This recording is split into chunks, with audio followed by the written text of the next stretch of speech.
He lived alone for years until two stunning Apaches arrived asking for shelter. One stayed for love.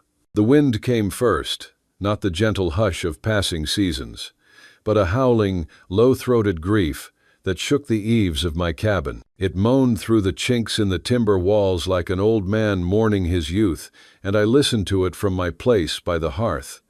Out there, the world was dead. The snow had already buried my fields, broken the fence posts, and bowed the barn's roof under its weight. The cold had become an old friend, sinking deep into my bones, to the point where I had forgotten what warmth felt like. For 5 years, I had been living in a winter with no end, where the pain of losing my wife and child had become a perpetual storm in my soul. Once, I had loved storms, but now it was only a reminder that I was alone. And just past dusk, a sound broke that icy silence. The knock was soft, then louder, then rhythmic.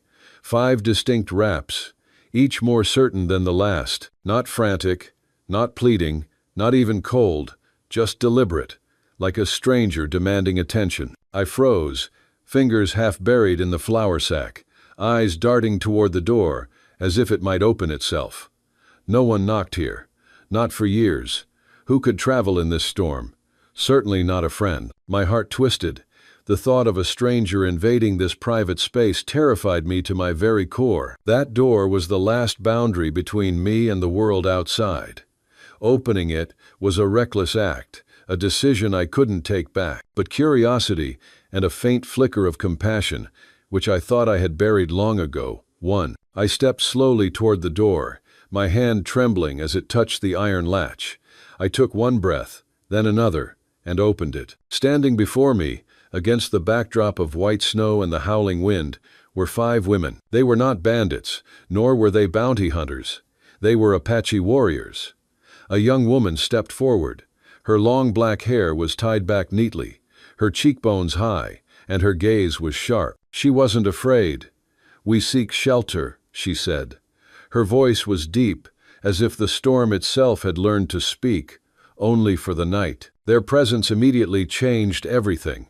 The air in the cabin, which had been cold and still, was now filled with the warmth of 5 exhausted human beings. They were not visibly armed. There was no threat, only weariness. They took off their boots at the threshold, sat down by the hearth, and their silence was no longer that of loneliness, but of companionship. As I ladled stew into bowls, my hands no longer trembled. The warmth from the fire, combined with their living energy, began to melt the ice within me. Tala, the woman who had spoken to me, took a bowl of stew gently. When I gave her a blanket, her eyes were closed, but her hand reached out, gently closing over mine. It wasn't a grab. It was a promise that she was real, that she saw me. In that moment, I felt a strange connection. She didn't just see a lonely man, she saw a wounded soul, and she had reached out to touch it. My heart began to pound, as if it had just remembered how. I did not sleep that night. The wind howled louder, snow covered the windows entirely, but inside, the fire burned bright. 5 women and I kept it alive, not with words, but with presence. I no longer felt lonely. I no longer lived in an eternal winter. I had found a little warmth, a little light, and a little hope in the very storm of my life. When dawn broke, a pale gray light hovered beyond the frost-laced windows, and the stove crackled with the last breath of coals. My breath still plumed before me as I sat up in the rocking chair, still dressed from the night before. A quilt draped across my lap like a memory I hadn't meant to hold on to. For a moment, I wasn't sure if it had all happened. The knock, the women, the way the silence had turned warm instead of sharp. But then I heard it. The steady rhythm of someone splitting wood by the barn, not frenzied or careless, but measured, intentional, like a man who didn't want to owe anyone anything. I stood slowly, stiff from sleep, and pulled my shawl tight. The air bit my skin even inside. When I opened the door, the wind caught my breath. Snow stretched out in all directions, waist deep in some places, drifted high around the fence line. And there, half shadowed by the barn's lean-to, I stood. I didn't call out, just watched. Until, without turning, I said. Morning. My voice was lower now, quieter than last night. It vibrated in the air between us like the first deep note of a cello. I stepped forward a little, chin tucked against the cold. You'll freeze. No, I said, driving the axe down. Cold sharpens the edge. It keeps a man honest. I didn't know what to say to that, so I didn't try. Instead, I went back inside and warmed what little porridge remained, adding a pinch of dried apples I'd hidden from myself for weeks. When the women woke, they moved without chaos. They folded their furs, shook out their boots, and waited silently for bowls. Names still hadn't been shared. That silence didn't feel wrong. It felt respectful, like each word had weight and needed earning. Tala sat apart from the others, but near my kitchen counter. When I handed her my bowl, our fingers brushed again. This time, she didn't flinch, and neither did I. After breakfast, they went to work without being asked. 3 reinforced the barn wall where the storm had split a timber. 2 others shoveled a path from the house to the creek. 1 repaired the sagging chicken coop gate with a length of rawhide, while another returned to the axe. Always the axe. I didn't understand why women like them, Apache, feared by every settler within 100 miles, were here, treating my home like sacred ground, like something worth mending, and more than that, why I felt safer than I had in years. Tala had said to me that she wasn't afraid, but I was. I was afraid of change, afraid of loss again. But now, seeing them working together, I realized that their arrival wasn't a threat. It was an opportunity for me to find a part of myself that I thought I had lost forever. The wind shifted. It wasn't blowing away, but toward something, toward someone. Elias awoke before the sun. A pale gray light crept past the frost-laced windows, and the stove crackled with the last breath of coals. My breath plumed before my lips as I sat up in the rocker, still dressed from the night before. A quilt draped across my lap like a memory I hadn't meant to hold on to. For a moment, I wasn't sure if any of it was real. The knock, the women, the way the silence had turned warm instead of sharp. But then I heard it. The steady rhythm of my own axe splitting wood beside the barn. Not frenzied or careless, but intentional, like a man who didn't want to owe anyone anything. I stood slowly, stiff from sleep, and pulled my shawl tight. The air bit my skin even inside. When I opened the door, the wind took my breath away. Snow stretched out in all directions, waist deep in some places, drifted high around the fence line. And there, half shadowed by the barn, I stood. I didn't call out to them, just watched. Until, without turning, I said, "Morning." My voice was lower now, quieter than last night. It vibrated in the air between us like the first deep note of a cello. I stepped forward a little, chin tucked against the cold. One of the women, Tala, approached the door. "You'll freeze." "No," I said, driving the axe down. Cold sharpens the edge. It keeps a man honest. I didn't know what to say to that, so I didn't try. Instead, I went back inside and warmed what little porridge remained, adding a pinch of dried apples I'd hidden from myself for weeks. When the women woke, they moved without chaos. They folded their furs, shook out their boots, and waited in silence for their bowls. Names still hadn't been shared. That silence didn't feel wrong. It felt respectful, like each word had weight and needed to be earned. Tala sat apart from the others, but near my kitchen counter. When I handed her bowl to her, our fingers brushed again. This time, she didn't flinch, and neither did I. After breakfast, they went to work without me asking. 3 reinforced the barn wall where the storm had split a timber. 2 others shoveled a path from the house to the creek. 1 repaired the sagging chicken coop gate with a length of rawhide. I returned to the axe. Always the axe. I didn't understand it.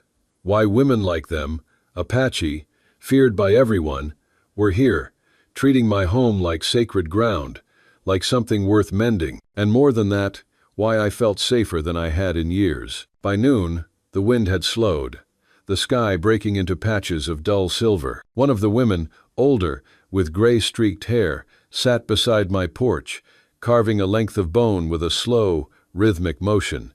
She didn't speak English, or perhaps she just chose not to, but but when our eyes met, she nodded as if saying, "We see you and we mean no harm." I tried to imagine what my neighbors would say. A man like me, alone, housing warriors in my kitchen, warming their bodies with my stove. I could already hear the whispers. "He's lost his mind." Or worse, that sharp echo of judgment pressed against the glass of my memory like a handprint. They judged me after my wife died. They said I didn't cry right. I was weak, not a man, didn't bury her fast enough, that maybe God had turned his back. But none of those people had lifted a finger when my roof sagged or when my baby burned with fever. They only offered prayers when what I needed was presence. That evening, one of the younger women, no older than 25, laid down a carved piece of driftwood by my fire. It was shaped like a buffalo's head, rough but strong, a gift. She nodded once, solemn, and returned to her place on the floor. My throat tightened. Later, as the fire danced and the shadows grew longer, Tala approached my table. In the lamplight, I saw her eyes clearly for the first time, gray, not cold, but worn, like stones smoothed by years of rivers. Her face bore the weight of stories she hadn't told. "You're not afraid," she said. "I was," I answered honestly. "But not now." "Why?" She hesitated. "Because none of you have taken anything you didn't ask for." A pause. "Then we're not what they say." I met her gaze. "Neither am I." Silence swelled again, but it was soft now. Comfortable, like two souls listening for the same distant sound. "What's your name?" she asked. "Elias." She repeated it once, quietly, as if tasting it. "Elias." There was something reverent in the way she said it, almost like a prayer left unsaid for too long. That night, as the wind picked up again and the sky threatened another round of snow, the women laid out their furs in the same quiet order. But Tala stayed near the door, her back to it, as if keeping watch, not for danger, but for me. I watched from the stairs. For the first time in years, I didn't dread the darkness. It felt like a blanket now, not a trap. I went to my room, closing the door gently behind me, and sat at the edge of the bed, hands in my lap. I could feel the carved hawk stone in my pocket, warmed by my body. I had always thought that loneliness was a kind of death you lived through. But maybe it was something else, a waiting, a hollow waiting for someone who wouldn't ask me to fill the silence, only to share it. I turned down my lamp and stared at the ceiling, my breath steady. Tomorrow the snow might melt, or it might rise again. The women might leave or stay longer, but something had already shifted inside me, something too quiet to name, too sacred to rush. And then, just as sleep was pulling me under, there came another knock. Not at the main door this time, but at my window. A single knock. Then silence. I rose slowly, my heart rising with me. I pulled back the curtain, and there she stood. Tala, not with urgency, not with hunger, but with a calm, wordless question in her eyes. And I didn't say a word. I simply opened the window. The first thaw came quietly. A single drip from the eave, then another. The snow began to slump along the roof's edge, like shoulders loosening after a long grief. Days had passed since the women arrived. Now only one remained. Tala had not explained why she stayed. She simply hadn't left. I didn't ask. Each morning I found something mended. Hinges repaired with leather, logs stacked precisely by size, the fence line reset where the storm had bent it. She worked without instruction. She slept near the hearth, always rising before me. Sometimes I wondered if she slept at all. The first thaw came heavy, a single drip from the eaves, then another, but they carried no gentleness. The snow began to slump along the roof's edge, large chunks of it crashing to the ground with a rough thud. 3 days had passed since the 5 Apache women arrived. Now only one remained. Tala had not explained why she stayed. She simply hadn't left. And I didn't ask. Each morning, I found something mended. Hinges repaired with leather, logs stacked precisely by size, the fence line reset where the storm had bent it. She worked without instruction. She slept near the hearth, always rising before me. Sometimes I wondered if she slept at all. Our words were few, but the silence between us softened. We moved like two people who'd once been strangers, but now shared something raw. Not romance, not yet. Something older, like recognition. One afternoon, Tala was stirring the stew when I came in from the cold, tracking snow in without apology. She wore a piece of hide tied in front like an apron, and the warmth from the fire filled the room. She held a rabbit in one hand, already skinned, laid it on the table without a word. I turned, wiped my hands on my apron, and met her eyes. "Thank you," I said. She nodded, then added, "You were running low." She hadn't needed me to tell her that. She'd noticed. Later, as the rabbit simmered and the room filled with a faint smell of sage and meat, I set 2 bowls on the table, one at my place and one across. It was a simple act, but it felt like lighting a lantern in a long, dark room. She didn't sit right away. Instead, she walked to the shelf above the hearth, where a line of yellowed books gathered dust. She picked one up, Walden, worn at the spine, and turned it in her hands. "You read?" she asked.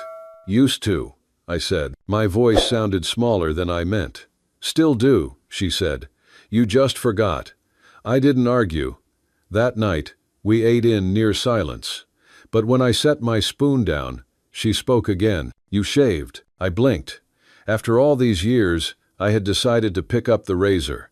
The blade was dull, and I'd nicked myself in a few places, but the thick, tangled beard was gone.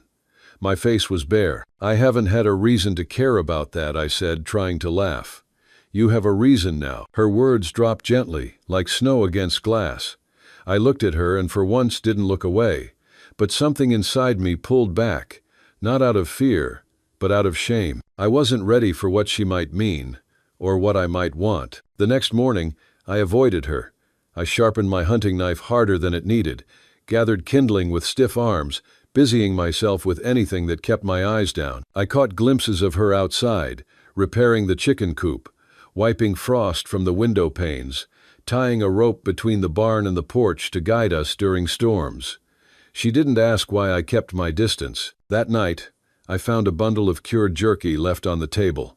No note, just her care, laid down quietly like a bridge I hadn't dared to cross.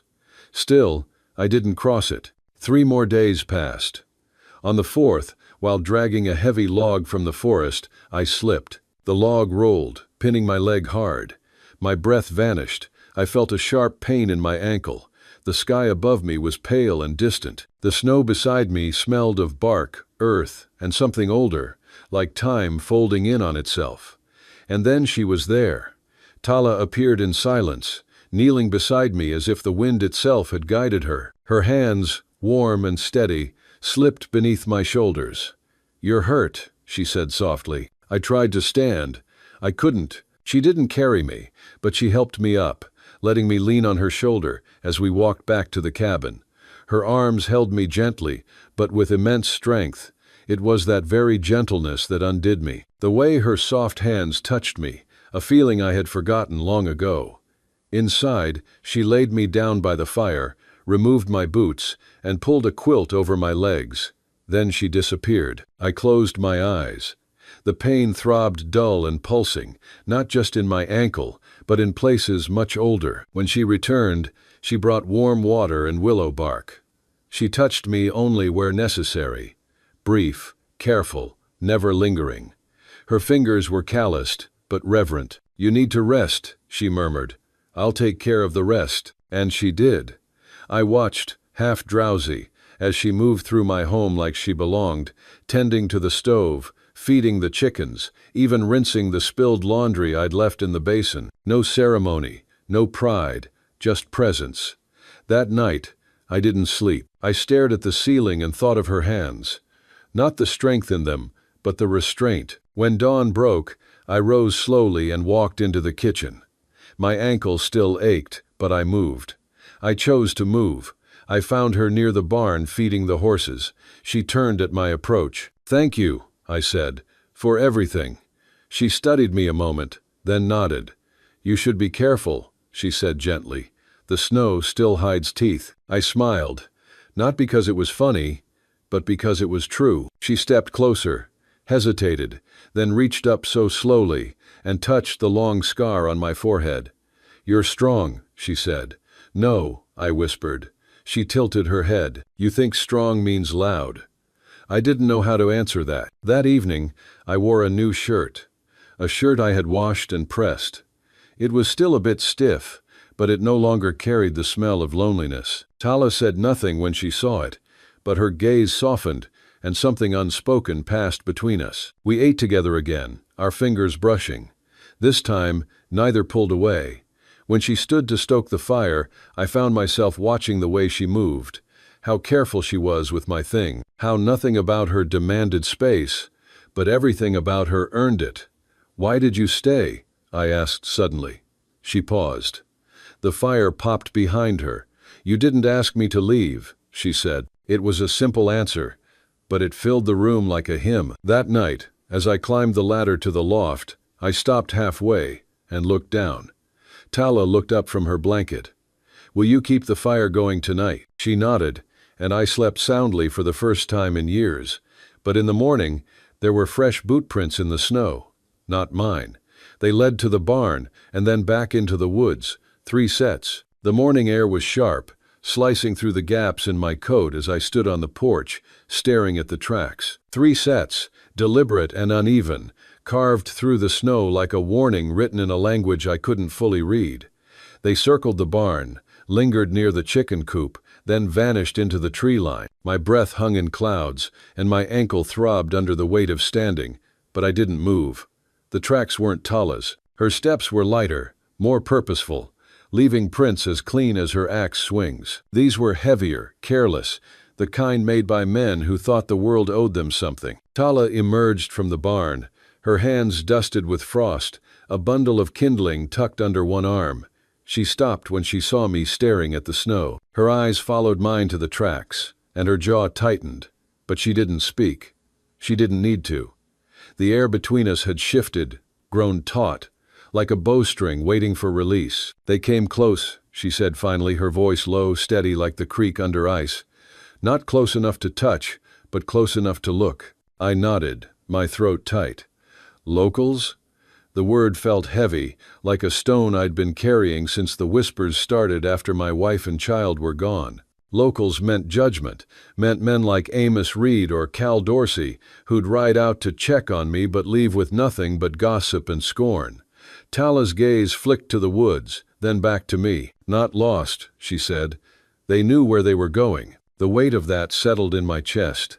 I'd lived 5 years in this cabin, letting the world forget me, thinking I'd buried myself deep enough to avoid trouble. But trouble, like snow, always finds a way to creep in. I limped back inside, Tala following without a word. The fire was low, but she knelt and fed it with the kindling she'd brought, coaxing it back to life with a patience that made my own restlessness feel childish. I sat at the table, my hands idle, the carved hawkstone still in my pocket, warm against my thigh. I wanted to ask her what she thought the tracks meant, what she feared, but the question felt like an admission of weakness. Instead, I said, "You don't have to stay." She didn't look up from the fire. "You keep saying that." Her voice wasn't sharp, but it cut through the silence all the same. "And you keep staying," I said, softer now, almost afraid of my own words. She turned then, her gray eyes catching the firelight, steady and unyielding. "This place is yours, Elias. It's worth staying for." She paused, then added, "So are you." My breath caught, not because of the words, but the way she said them like they were a truth she'd known longer than I had. I looked away, my fingers tracing the grain of the table. "I'm not what you think I am," I muttered. "I'm not strong, I'm just here." Tala stood, brushing her hands on her hide apron. "You think surviving is nothing. You think waking up every day alone with that weight in your chest is nothing." She stepped closer, close enough that I could smell the sage and smoke on her. "That's not nothing. That's everything." I didn't know how to answer that.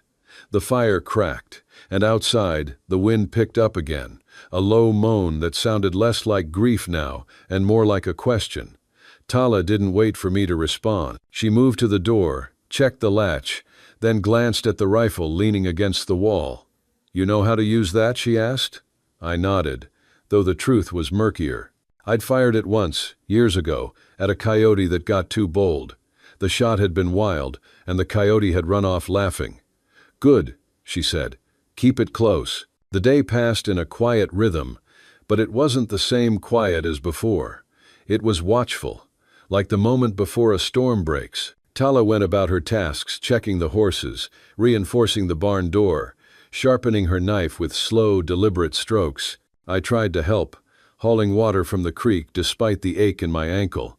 But every step felt like I was waiting for something to shatter. By dusk, the sky had turned a bruised purple, and the tracks in the snow were half buried by fresh flurries. But they were still there, like ghosts refusing to be forgotten. That evening we ate in silence, the stew thinner now, stretched with the last of the root cellar's offerings. Tala didn't sit across from me this time. She took her bowl to the window, standing with her back to the wall, her eyes scanning the darkness beyond the frost-laced glass. "They'll come tonight," she said. "Not a question, just a fact." My spoon paused halfway to my mouth. "How do you know?" She didn't turn. "Because they're not patient men. They're hungry. Not for food, for something else." I set my spoon down, the weight of her words sinking in. "What do they want?" She glanced at me, her expression unreadable. "They want what men like that always want. To take what isn't theirs. To break what doesn't bend." My hands clenched into fists under the table. I thought of my wife, her laughter, the way she'd hum while mending my shirts. I thought of my daughter, her tiny fingers curled around mine. And I thought of this cabin, the only thing I had left, now holding a woman who saw me when I'd forgotten how to see myself. "They won't take this," I said, my voice rougher than I meant. Tala's lips twitched, not quite a smile. "Number they won't." She set her bowl down and moved to the hearth, pulling a small leather pouch from her belt. She sprinkled something into the fire, dried herbs, maybe sage or cedar, and the air filled with a sharp, clean scent. "For protection," she said, catching my look. "Not magic, just a reminder. The spirits listen when you ask them to." I didn't know what to make of that, but I nodded anyway.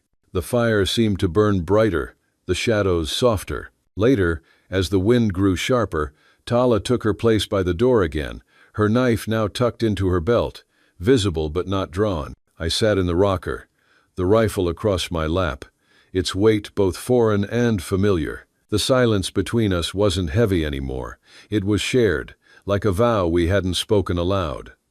I wanted to tell her I was afraid, not of the men who might come, but of what I might lose if they did. I wanted to tell her that her presence had cracked something open in me, something I thought had frozen solid years ago. But the words stayed locked in my throat, and she didn't ask for them. Just past midnight, the knock came again. Not soft this time, not rhythmic. It was a single, heavy thud, like a fist demanding entry. Tala was on her feet before I could move, her hand on the knife, her body angled between me and the door. "Stay back," she whispered, her voice calm but unyielding. I gripped the rifle, my palms slick, and stood slowly, my ankle protesting. The knock came again, harder, followed by a voice, rough and slurred with whiskey. "Open up, Elias. We know you're in there. Got company, don't ya?" Tala's eyes met mine, and in them I saw not fear, but resolve. She nodded once, sharp, and I moved to the door, the rifle heavy in my hands. I didn't open it yet. "Who's there?" I called, my voice steadier than I felt. A laugh, low and mean, answered. "Just neighbors. Come to check on ya. Heard you're keeping strange folk.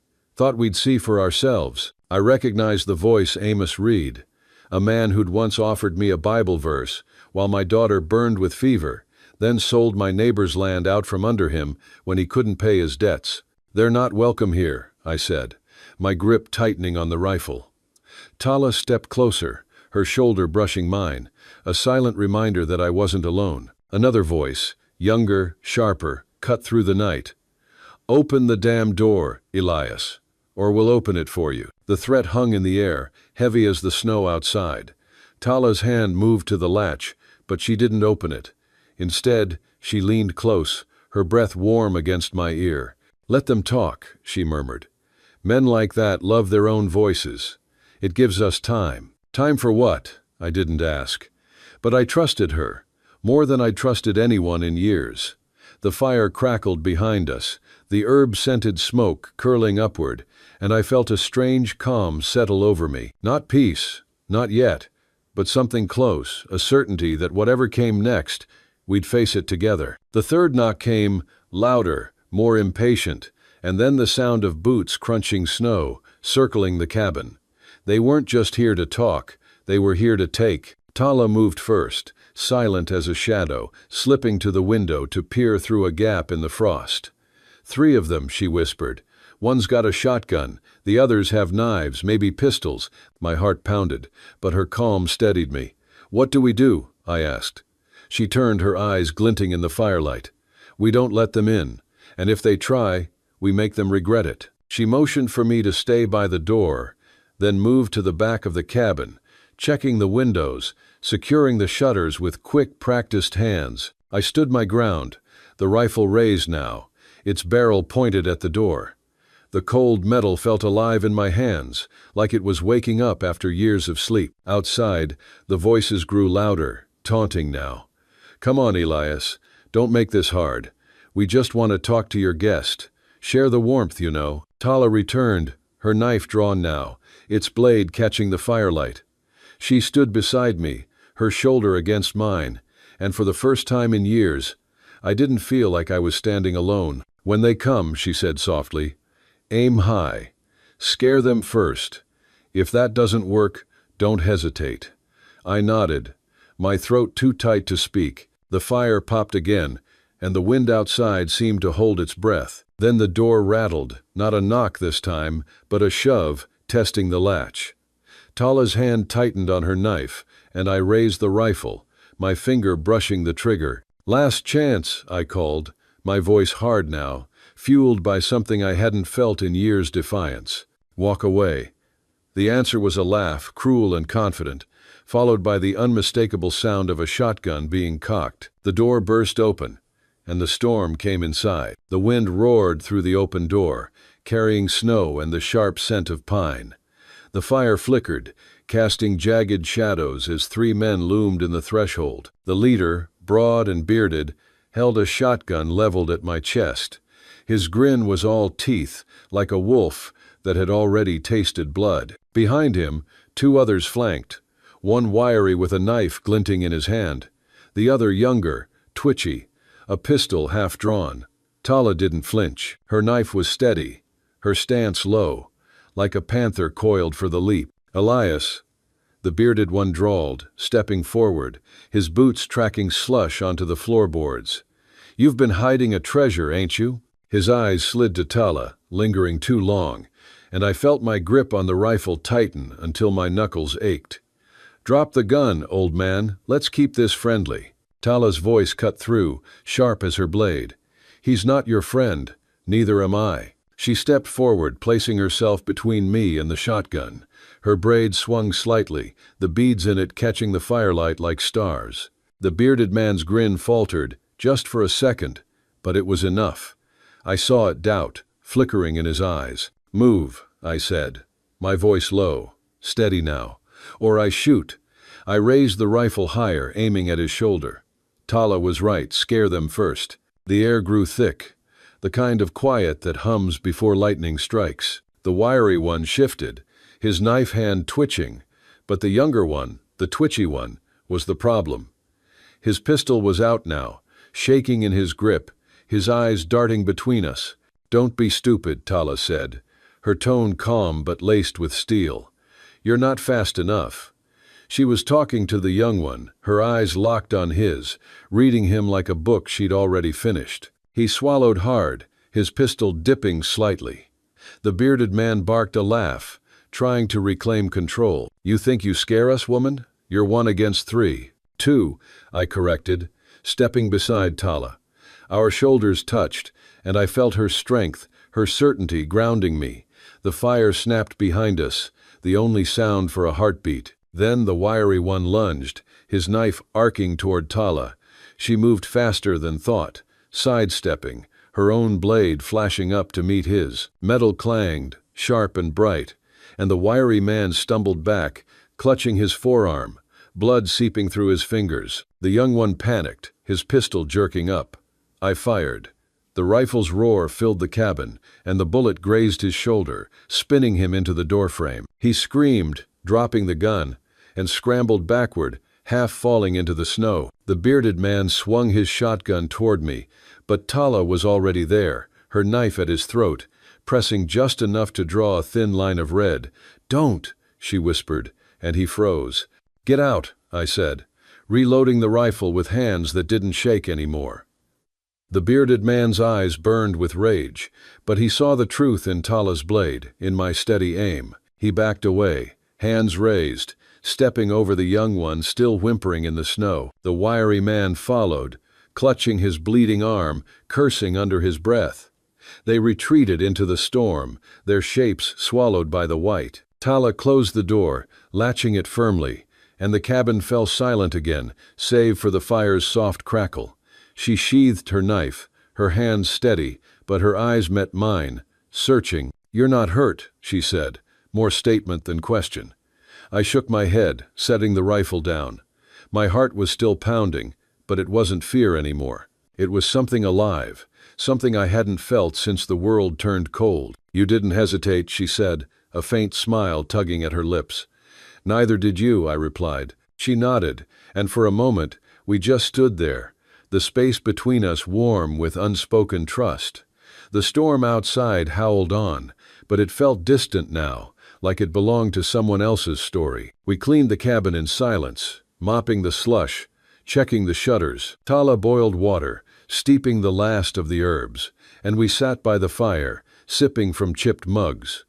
The hawk carving she'd given me days ago sat on the table, its smooth lines catching the light. I traced it with my thumb, feeling the weight of her presence beside me. "They'll come back," I said, not because I doubted her, but because the world had taught me to expect the worst.